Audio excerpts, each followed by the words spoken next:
Hello everyone, welcome back to YouTube channel. I am Anshika and कैसे हो आप सब। तो आई होप आप सब बहुत अच्छे होंगे। और बहुत सारे स्टूडेंट्स की डिमांड थी कि दी फिजियोथेरेपी कोर्स के बारे में कंप्लीट इन्फॉर्मेशन दो। मींस कि आगे करियर क्या है, इसमें फ्यूचर में क्या स्कोप है, कितनी फ़ीस होती है, और करने के बाद मींस बीपीटी कोर्स करने के बाद आप कितनी सैलरी अर्न कर सकते हो।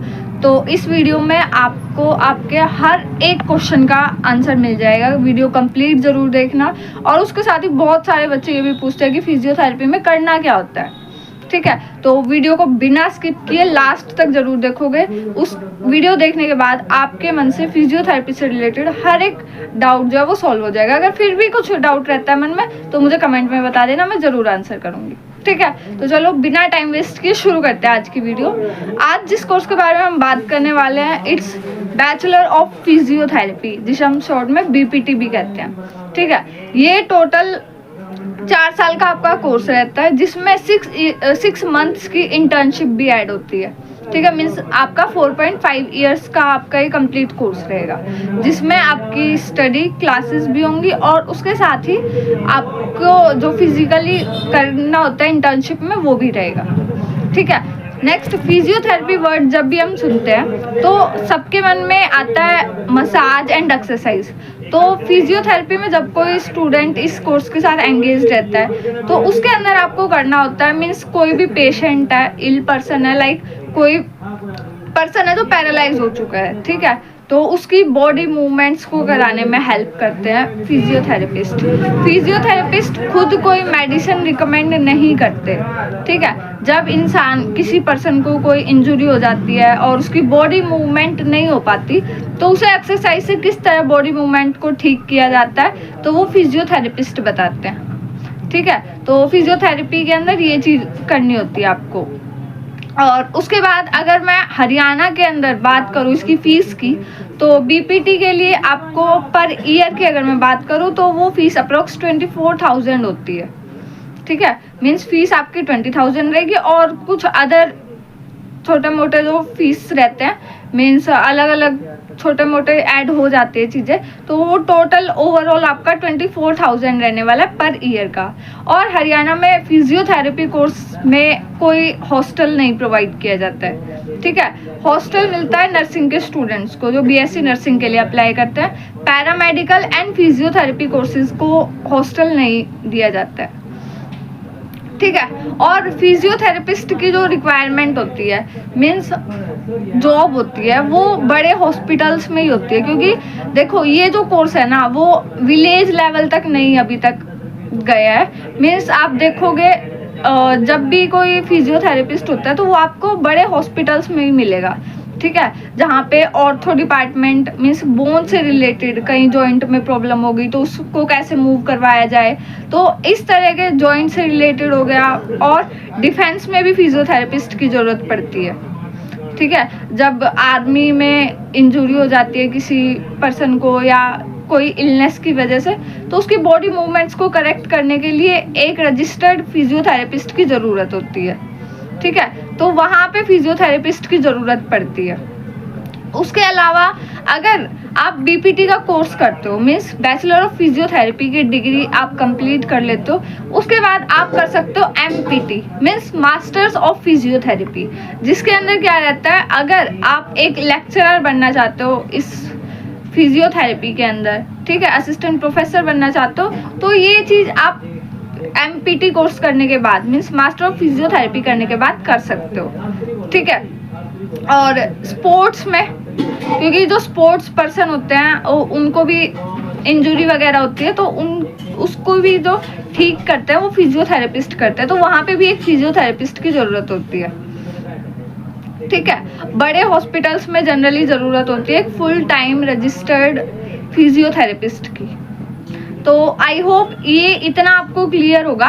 उसके बाद अगर आप फिजियोथेरेपी का कोर्स कंप्लीट कर लेते हो तो आप एक सेल्फ एम्प्लॉयड फिजियोथेरेपिस्ट भी बन सकते हो। मीन्स आप अपना खुद का कोई सेंटर खोल सकते हो जहाँ पे ये जो कोर्स है ना, ये करने के बाद आप खुद के दम पे कर सकते हो चीज़ें। ठीक है, मीन्स आप अपने इस प्रोफेशन को पैशन जब बन जाता है ना तो बिजनेस लेवल तक ले जा सकते हो अगर आप चाहो तो, ठीक है। तो इस तरह से आप इस लाइन में भी जा सकते हो, मीन्स खुद का सेंटर खोल के एंड देन उसे बड़े लेवल पे ले जा सकते हो, ठीक है। और अब इसमें क्या फायदे रहते हैं और क्या नुकसान रहते हैं, उससे पहले जान लेते हैं इसकी सैलरी कितनी रहती है। अगर आप बीपीटी का कोर्स कंप्लीट कर लेते हो, उसके बाद आप कहीं जॉब कर रहे हो, ठीक है, एज अ फिजियोथेरेपिस्ट, तो जनरली वो डिपेंड करता है कि आपकी लोकेशन कहाँ है, कि आप कहाँ काम कर रहे हो, जॉब आप कहाँ पे कर रहे हो, और वो एरिया कैसा है, वहाँ पे उसकी कितनी डिमांड है, ठीक है। तो बहुत सारे फैक्टर्स होते हैं जिसपे सैलरी डिपेंड करती है। आप किस सेक्टर में काम कर रहे हो, means government sector, private sector में, तो उसके हिसाब से अगर जनरली मैं बात करूँ तो एक फिजियोथेरेपिस्ट की सैलरी होती है जनरली वो 1 लाख से 5 लाख तक वेरी कर सकती है पर ईयर, ठीक है। वो जनरली डिपेंड करेगी फैक्टर्स पे कि आप कहाँ पे काम कर रहे हो, उस एरिया में उसकी डिमांड कितनी है, आप फिजिकल गवर्नमेंट सेक्टर में हो, प्राइवेट सेक्टर में हो, तो ये चीज़ें, ठीक है। और आपका एक्सपीरियंस कितना है उस चीज़ में, तो इन सब चीज़ों पे मैटर करती है आपकी सैलरी। जितना ज़्यादा आपका एक्सपीरियंस होता जाएगा तो उस हिसाब से सैलरी भी इंक्रीज करती है, ठीक है। और अगर आप खुद के लेवल पे कर रहे हो तो आप उसे कहीं पे भी ले जा सकते हो, किसी भी लेवल तक ले जा सकते हो सैलरी को, ठीक है। क्योंकि फिर आप उस चीज़ को बिजनेस से भी रिलेट कर लोगे। तो सैलरी आप पे डिपेंड करती है, आपके एक्सपीरियंस पे डिपेंड करती है, ठीक है। और उसके बाद फिजियोथेरेपी करने के क्या प्रॉफिट हो सकते हैं और क्या उसमें नुकसान हो सकते हैं आपके, ओके। तो सबसे पहले मैं बात करती हूँ उसके प्रॉफिट की। तो जैसा कि अभी मैंने आपको बताया था, इस फिजियोथेरेपी का कोर्स करने के बाद आप सेल्फ एम्प्लॉयड बन सकते हो, मीन्स आपको सेल्फ एम्प्लॉयमेंट मिलेगी, आप खुद का सेंटर खोल सकते हो और उससे आप उस प्रोफेशन को किसी भी लेवल तक ले जा सकते हो, ठीक है। इसके लिए आपको किसी पे डिपेंड नहीं रहना पड़ेगा, तो आप खुद का जो चाहो वो कर सकते हो, सेल्फ एम्प्लॉयमेंट है इसमें, ये इसका प्लस पॉइंट है। वहीं अगर मैं बात करूँ माइनस पॉइंट की, तो ये प्रोफेशन इतना ज़्यादा डिमांडिंग प्रोफेशन नहीं है, ठीक है। ये इसका थोड़ा सा नुकसान है इसमें जाने का, क्योंकि अगर मैं बात करूँ अदर कोर्सेज की, तो एमबीबीएस के बाद सबसे ज़्यादा जो डिमांडिंग करियर है फ्यूचर में, जिसका स्कोप है, वो डिग्री बीएससी नर्सिंग की मानी जाती है, ठीक है।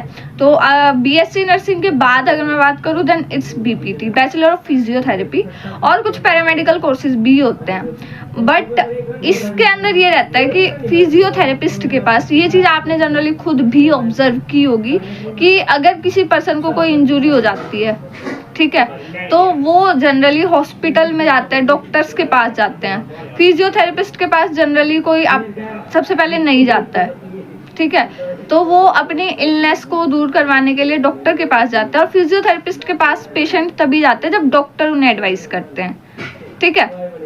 तो उस लेवल पे इसकी डिमांड नहीं है। और जॉब की अगर मैं बात करूं तो other professions means BSc nursing की कंपैरिजन में कम है थोड़ी, ठीक है।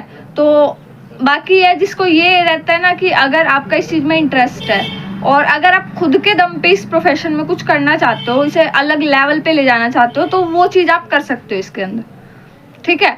तो आई होप फिजियोथेरेपी से रिलेटेड जितने भी डाउट्स थे आपके मन में, या जितनी भी चीज़ें थी, मैंने अपनी तरफ से क्लियर कर दी है।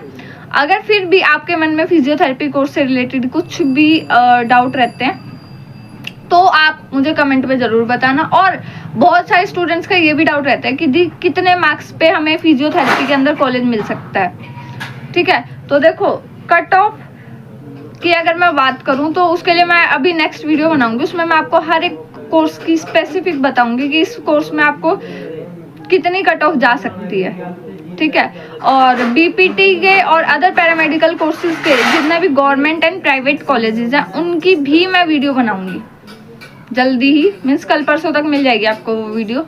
तो उससे रिलेटेड भी आपके सारे डाउट्स क्लियर हो जाएंगे उस वीडियो में, ठीक है। और फिजियोथेरेपी की अगर मैं बात करूँ प्राइवेट कॉलेज की, मीन्स अगर आप फिजियोथेरेपी कर रहे हो बीपीटी प्राइवेट कॉलेज से, तो उसकी जो फीस रहती है वो अप्रोक्स 66,000 जाएगी आपकी, ठीक है, इतनी तो जाएगी।